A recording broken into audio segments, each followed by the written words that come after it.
Movie की starting में हमें एक सैम नाम की लड़की दिखाई देती है जो कि अपने छोटी बहन के साथ घर में होती है। और जब सैम अपने कुछ काम में बिजी होती है तब उसकी छोटी बहन उसके पास आती है और कहती है कि मैं सो नहीं पा रही हूँ, मुझे नींद नहीं आ रही है क्योंकि मेरे बेड के नीचे से कुछ अजीब तरह की आवाज़ें आ रही हैं। तभी सैम उसकी बहन के बेड के नीचे जाती है और वहाँ पे चेक करती है, लेकिन वहाँ पे उसे कुछ भी दिखाई नहीं देता। अब सैम उसकी छोटी बहन से कहती है देखो कि तुम्हारे बेड के नीचे कुछ भी नहीं है, और वह उससे कहती है कि देखो अब तुम आराम से सो जाओ और मुझे भी सोने दो, और वह अपने बेडरूम में सोने के लिए चली जाती है। तभी सैम को दरवाजा नॉक करने की आवाज़ आती है और वह जाकर देखती है तो वहाँ पर एक औरत खड़ी होती है। हेल्प मांग रही थी। वो कहती है कि मेरी गाड़ी खराब हो गई है और मेरा फोन भी डेड हो गया है, तो क्या मैं तुम्हारे फोन से कॉल कर सकती हूँ। तब सैम फौरन उसे वहाँ से जाने के लिए कहती है क्योंकि वहाँ उसे कुछ अच्छा नहीं लग रहा था, उसे कुछ वहाँ पर गड़बड़ लग रही थी। तभी वहाँ पर सैम की छोटी बहन भी आ जाती है और उसे कहती है कि मैंने अभी अभी घर के अंदर किसी की आवाज सुनी है। तभी सैम देखती है कि उनके घर पर एक आदमी बैठा हुआ है और यह सब देख वह डर जाती है और वह अपनी छोटी बहन को लेकर अपने एक रूम में जाकर छुप जाती है।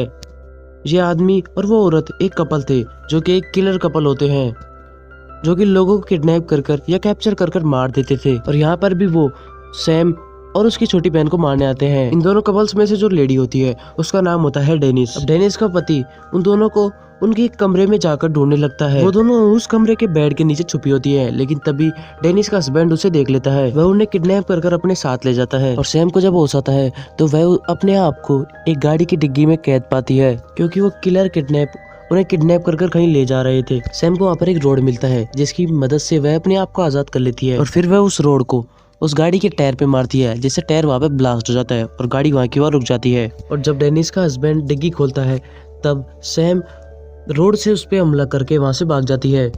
अब डेनिस का पति डेनिस से कहता है कि जाओ उसका पीछा करो, और डेनिस सैम का पीछा करने शुरू कर देती है।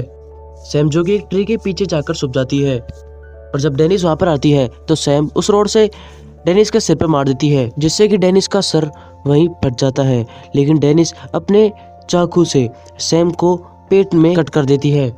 और ये सब होने के बाद सैम वहाँ से भाग जाती है, लेकिन उसकी इंजरी से काफी खून बह रहा था। और तभी वह डेनिस के हस्बैंड को देखती है जो कि उसके बिल्कुल सामने खड़ा हुआ था। अब उसको देख वह काफी डर जाती है और वह वहाँ से भागना शुरू कर देती है, लेकिन डेनिस का पति सैम को नहीं पकड़ पाता क्योंकि सैम एक पेड़ के नीचे वहीं छुप जाती है। तब भागते भागते सैम एक गड्ढे में गिर जाती है जिससे उसकी इंजरी में काफी और चोट आ जाती है, लेकिन किसी प्रकार से वह उस गड्ढे से बाहर आकर आगे चलना शुरू कर देती है। लेकिन तभी वह देखती है कि वह घूमकर वहीं पे आ गई है जहाँ उसने डेनिस को मारा था। अब वहाँ उसे कुछ भी समझ नहीं आ रहा होता है, लेकिन तभी भी वह आगे बढ़ जाती है और चलते चलते वह एक रोड पर पहुंच जाती है जहाँ पर एक पिलर लगा हुआ था, जिसके कारण उसे पता चलता है कि करीब से ही उसे कोई हेल्प मिल सकती है। उसके बाद सैम आगे बढ़ जाती है और उसे एक घर दिखाई देता है, और अब वह जाकर उस घर पे नॉक करना शुरू कर देती है, लेकिन वहाँ उसे कोई भी रिस्पांस नहीं मिलता। तभी ये सब कुछ देख सैम उस घर के अंदर चले जाती है और वहाँ पर मेडिसिन ढूंढना शुरू कर देती है, लेकिन तभी उस घर का एक दरवाजा अपने आप बंद हो जाता है, लेकिन सैम उस आवाज को इग्नोर कर देती है ये कहते हुए कि शायद वह हवा से बंद हुआ होगा।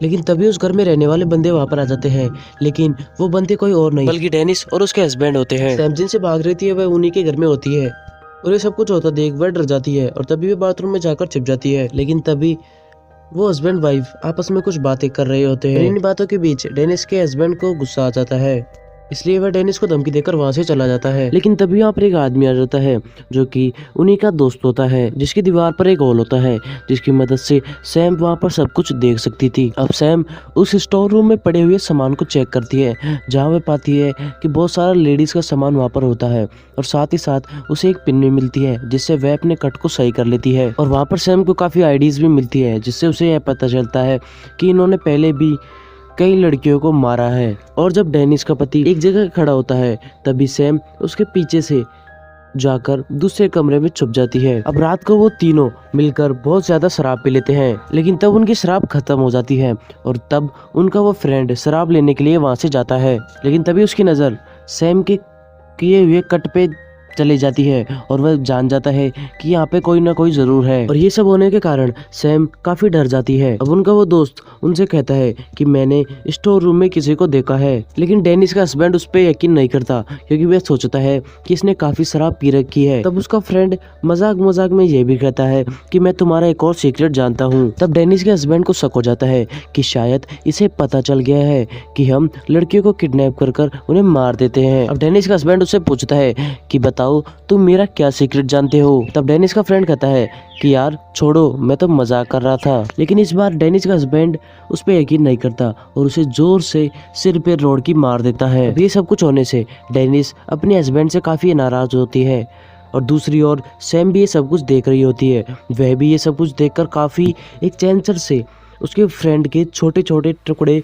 करना शुरू कर देता है। चैंसर की आवाज सुनकर सैम अपने कान बंद कर लेती है। डेनिस का हस्बैंड अपने दोस्त के छोटे छोटे टुकड़े करने के बाद उसे अपनी गाड़ी में रखता है और उसे फेंकने के लिए कहीं जाता है। अब दूसरी ओर सैम अपने दरवाजे को खोलने की कोशिश करती है, लेकिन वह दरवाजा नहीं खुलता। लेकिन तभी वहाँ पर एक मोबाइल में रिंगटोन बजती है और वो उस मोबाइल को लेकर पुलिस को कॉल कर देती है। लेकिन मुसीबत की बात ये होती है कि उसे वहाँ का एड्रेस नहीं पता था और तभी उसका मोबाइल भी डेड हो जाता है और फोन के डेड होने से फोन वहीं पे कट जाता है। अब क्योंकि जो डेनिस का हस्बैंड होता है वो अपने फ्रेंड की लाश को कहीं फेंकने गया था, इसलिए डेनिस अपने घर में अकेली ही होती है। लेकिन तभी सैम अपनी छोटी बहन को देखती है जो कि डेनिस से बचकर भाग रही थी। लेकिन सैम की जो छोटी बहन होती है वो उसे देख लेती है और चिल्लाती है दरवाजा खोलने के लिए, लेकिन दरवाजा तो लॉक होता है। अब डेनिस उसकी बहन को पकड़ लेती है और एक नाइफ से उसे वहीं मार डालती है। सैम अपनी छोटी बहन को अपनी आंखों के सामने मरते हुए देखती है, लेकिन वह कुछ कर भी नहीं सकती थी उसे बचाने के लिए क्योंकि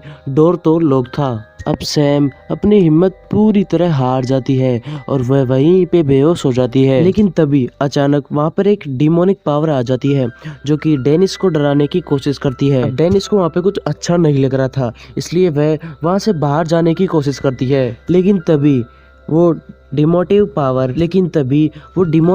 डेनिस को पॉसेस कर लेती है। जब डेनिस का हस्बैंड वहाँ पर आता है तो वह देखता है कि उसकी वाइफ एक जगह खड़ी हुई है कि क्या कर रही हो तुम ठीक तो हो ना। लेकिन जब डेनिस टर्न करती है तो उसका हस्बैंड देखता है कि उसकी दोनों आंखें एकदम लाल हो चुकी थी, जैसे कि उसकी आंखों में खून उतर आया हो। लेकिन तभी डेनिस अपने एक हाथ से चाकू को उठाती है और अपने गले को वहीं पे काट लेती है और ये सब कुछ देख डेनिस के हस्बैंड के होश उड़ जाते हैं। लेकिन तभी उसे स्टोर रूम से कुछ आवाज सुनाई देती है और वह देखने के लिए टॉर्च लेके वहां पर जाता है। लेकिन जैसे ही वो दरवाजा खोलने वाला था वह डिमोनिक पावर चिल्लाने लगती है, जिससे कि डेनिस का हस्बैंड काफी डर जाता है। अब डेनिस का हस्बैंड उस स्टोर रूम के दरवाजे को तोड़ने के लिए एक एक्स लेके आता है, लेकिन तभी वो डिमोनिक पावर उसे दूर फेंक देती है और नीचे गिरने के कारण डेनिस के हस्बैंड को काफी चोट आती है।